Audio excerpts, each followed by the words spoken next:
এবার সামনে এলো আরেক অভিনেত্রীর কুকীর্তি, যে কিনা অভিনয় জীবনে তেমন সাফল্য কায়েম করতে না পেরে রাজনীতির পথ বেছে নেয় উপরে ওঠার জন্য। আর কোনো এক পর্যায়ে সে আওয়ামী দোসর মেজর জিয়াউল আহসানের সাথেও ঘনিষ্ঠ হয়ে ওঠে। হাসিনা পলায়নের পর জিয়া গ্রেপ্তার হয়ে কারাগারে গেলেও সেই ঘনিষ্ঠতা কমেনি, পৌঁছে গেছে জেল হাজতেও। বলছি উর্মিলা শ্রাবন্তী করের কথা। সম্প্রতি হাজতে জিয়ার সাথে দেখা করতে গিয়ে বিতর্কের জন্ম দিয়েছে সে। একজন কারাবন্দী আসামির সাথে আরেকজন অভিনেত্রী কিভাবে দেখা করল, কেন, কিসের জন্য দেখা করল, চলুন একটু হাড়ির খবর জেনে নেওয়া যাক।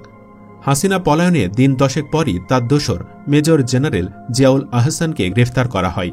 তারপর থেকে তাকে বেশ কয়েক দফায় রিমান্ডে নেওয়া হয়।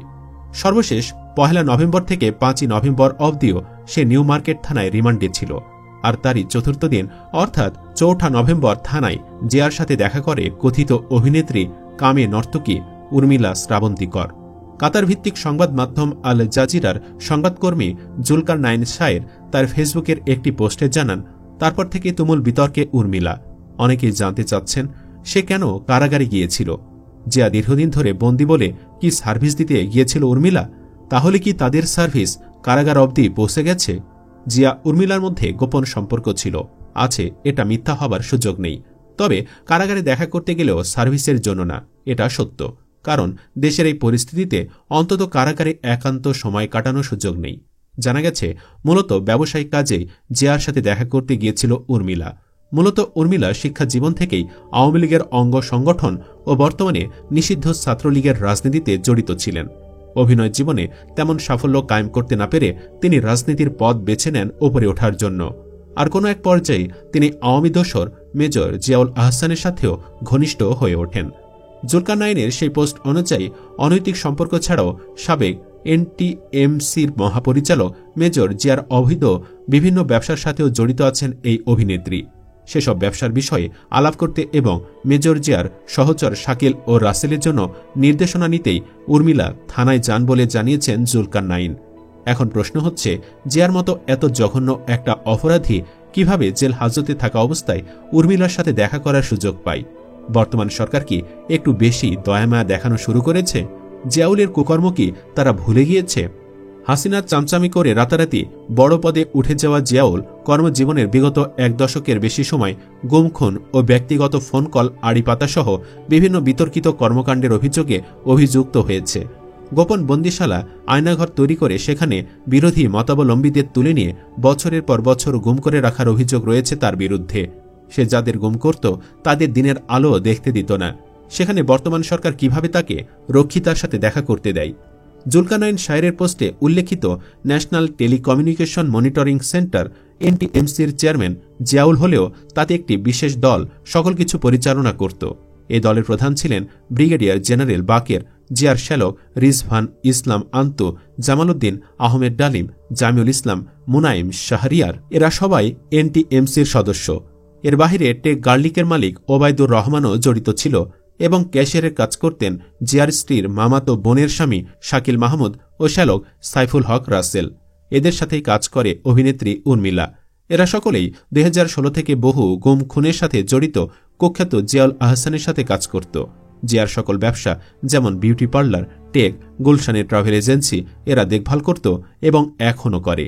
শায়ের ভাই লিখেন, জিয়ার সাথে 4 তারিখও নিউ মার্কেট থানায় দেখা করতে গেছেন তার বান্ধবী উর্মিলা শ্রাবন্তী কর, যিনি জিয়ার কাছ থেকে সকল নির্দেশনা গ্রহণ করে শাকিল ও রাসেলকে জানান। শাকিল এই মুহূর্তে বরিশালের বানারীপাড়ায় অবস্থান করছে। জানা গেছে সে জিয়ার গচ্ছিত বেশ বড় রকমের অর্থ নিজে মেরে দেওয়ার পরিকল্পনা করছেন তিনি। এছাড়াও শাকিলের কাছে প্রায় 2 কেজি পরিমাণ স্বর্ণ আছে বলে জানা যায় এবং শ্যালক সাইফুল হক রাসেলের গুলশানের ট্রাভেল এজেন্সিতে রয়েছে কমপক্ষে হলেও $11 লক্ষ এবং জিয়ার প্রায় সকল ব্যবসা ও জমির কাগজ, চুক্তি, দলিল। এদের প্রত্যেকে বহাল তবিয়তে বাংলাদেশে অবস্থান করছে, কিন্তু এদের গ্রেফতার বা আটকে কোনো একটি সংস্থাও অজ্ঞাত কারণে কোনো কার্যকরী ভূমিকা রাখছে না। শত শত গুম, খুন এবং ভয়াবহ দুর্নীতির সাথে জড়িত জিয়াউল আহসান ও তার সহযোগীদের বিষয়ে বিস্তারিত তদন্ত করা অতীব জরুরি বলে মন্তব্য করেছেন শায়ের। তবে ডক্টর ইউনূসের সরকার অনেকটাই ঢিলামি করছে, তাতেই উর্মিলা জিয়ারা এখনও কুকর্ম করে যাবার সুযোগ পাচ্ছে। অথচ এই জিয়া নিজেই আয়নাঘর এবং 2013 সালের 5 মে রাজধানীর শাপলা চত্বরে হেফাজতে ইসলামের নেতাকর্মীদের উপর আক্রমণ ও হত্যার সঙ্গে থাকার কথা স্বীকার করেছে। প্রাথমিক জিজ্ঞাসাবাদে তিনি এসব ঘটনায় জড়িত থাকার কথা স্বীকার করেছেন, যদিও আদালতে শুনানির সময় এসব অভিযোগ অস্বীকার করেছে জিয়াউল আহসান। জিয়াউলের বিরুদ্ধে একটি দুটি নয়, আরও অসংখ্য অভিযোগ রয়েছে, তবু তাকে ছাড় দিচ্ছে বর্তমান সরকার। আওয়ামী লীগ 2009 সালে ক্ষমতায় আসার পর থেকে 2015 সাল পর্যন্ত বিএনপি জামায়াতের শতাধিক নেতাকর্মী গুম খুনের শিকার হন। এই তালিকায় ইলিয়াস আলী, চৌধুরী আলম, সাজিদুল ইসলাম সহ একাধিক হাই প্রোফাইল নেতাও ছিলেন। অভিযোগ আছে, বিচার বহির্ভূত এসব হত্যাকাণ্ডের মিশন বাস্তবায়ন করেছেন পুলিশের এলিট ফোর্স র্যাব। গুম ও বিচার বহির্ভূত হত্যাকাণ্ডের সঙ্গে সরাসরি সম্পৃক্ত ছিলেন জিয়াউল আহসান। তার ইন্ধনে ঢাকা মহানগরীতে গুম ও বিচার বহির্ভূত হত্যাকাণ্ড সংঘটিত হয়েছে বলে গোয়েন্দা সূত্রে জানা গেছে। সূত্র জানায়, 2012 সালের 17 এপ্রিল বিকাল 3টার দিকে ইলিয়াস আলী সিলেট থেকে বিমানযোগে ঢাকা আসেন। ওই দিন রাতে হোটেল শেরাটন থেকে বাসায় ফেরার পথে তাকে গুম করা হয়। সূত্রের দাবি, ইলিয়াস আলীর গুমের সঙ্গে সরাসরি জড়িত ছিলেন জিয়াউল আহসান। তিনি ওই দিন ইলিয়াস আলী যে ফ্লাইটে সিলেট থেকে ঢাকা এসেছিলেন, সেই ফ্লাইটেরই যাত্রী হয়ে তাকে অনুসরণ করছিলেন। 2014 সালে নারায়ণগঞ্জের আলোচিত 7 খুনের ঘটনায় সম্পৃক্ততার অভিযোগ উঠেছিল মেজর জেনারেল জিয়াউল আহসানের বিরুদ্ধে। সেই সময় তিনি র্যাবের অতিরিক্ত মহাপরিচালক ছিলেন। ওই সময় হাইকোর্টের নির্দেশে গঠিত জনপ্রশাসন মন্ত্রণালয়ের তদন্ত কমিটি তাকে জিজ্ঞাসাবাদও করেন। সূত্রের দাবি, জিয়াউল আহসান ওই হত্যাকাণ্ডের সঙ্গে জড়িত ছিলেন, কিন্তু তৎকালীন সরকারের আস্থাভাজন হওয়ায় তিনি বেঁচে যান।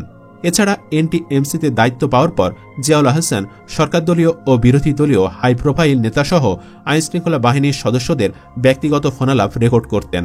বিএনপি সহ বিরোধী রাজনৈতিক দলের নেতাদের ব্যক্তিগত ফোন কল ফাঁস করে তা বিভিন্ন টেলিভিশনের মাধ্যমে প্রচার করার অভিযোগ রয়েছে তার বিরুদ্ধে। সর্বশেষ ছাত্র আন্দোলনের সময় মন্ত্রী পরিষদ সচিব, পুলিশের মহাপরিদর্শক সহ ঊর্ধ্বতন কর্মকর্তা ও কয়েকজন মন্ত্রীর ফোনালাপ রেকর্ডের সারাংশ গণভবন থেকে উদ্ধার হয়। তাতে আন্দোলন দমনে ইন্টারনেট বন্ধ সহ নানা কৌশলের তথ্য উঠে আসে। এনটিএমসিতে কর্মরত ছিলেন এমন একজন পুলিশ কর্মকর্তা বলেন, জিয়াউল আহসান অনেকের ব্যক্তিগত ফোনালাপ রেকর্ড করতেন, বিশেষ করে বিএনপি নেতাদের কল রেকর্ড করে সেগুলো শুনতেন। কোটা সংস্কারের দাবি বৈষম্য বিরোধী ছাত্রদের ব্যানারে আন্দোলন চলাকালে গত 17 জুলাই থেকে মোবাইল ইন্টারনেট বন্ধ করে দেওয়া হয়। পরে 18 জুলাই থেকে ব্রডব্যান্ড ইন্টারনেট সেবাও বন্ধ করা হয়। 5 দিন বন্ধ থাকার পর ব্রডব্যান্ড ইন্টারনেট চালু করা হয়। আইনশৃঙ্খলা বাহিনীর সূত্রে জানা যায়, তৎকালীন তথ্য প্রযুক্তি প্রতিমন্ত্রী জুনায়েদ আহমেদ পলক ও major general Ziaul Ahsan data সেন্টারগুলো বন্ধ করতে নির্দেশ দেন। কয়েকটি ডাটা সেন্টারে হুমকি দিয়ে বন্ধ করেন জিয়াউল আহসান। এত কিছুর পর জিয়াউল আহসান গ্রেফতার হয়েও যেন হয়নি, কারণ নিজে গ্রেফতার হলেও তার বিশেষ দলের প্রত্যেকে বহাল তবিয়তে বাংলাদেশে অবস্থান করছেন ও তার কাজ চালিয়ে যাচ্ছে। জিয়ার এসব সহচরদের গ্রেফতার বা আটকে দেশের কোনো একটি সংস্থাও কার্যকরী ভূমিকা রাখছে না। সেই সুযোগে জিয়ার অবৈধ ব্যবসার পরিচালনার উদ্দেশ্যে বার্তালাপ করতেই উর্মিলা শ্রাবন্তীকর থানা পর্যন্ত পৌঁছে গেছে। অনেকে বলছেন, কেবল গডফাদারদের ধরলেই হবে না, তাদের পক্ষে কাজ চালিয়ে যাওয়া শীর্ষদেরও ধরতে হবে, তাদের অর্জিত অবৈধ অর্থ জব্দ করে দেশের উন্নয়নে ব্যয় করতে হবে। দর্শক, আপনিও কি তাই চান না? ইয়েস অথবা নো লিখে কমেন্টে জানিয়ে দিন আপনার রায়। আর অবশ্যই চ্যানেলটি সাবস্ক্রাইব করুন। ধন্যবাদ।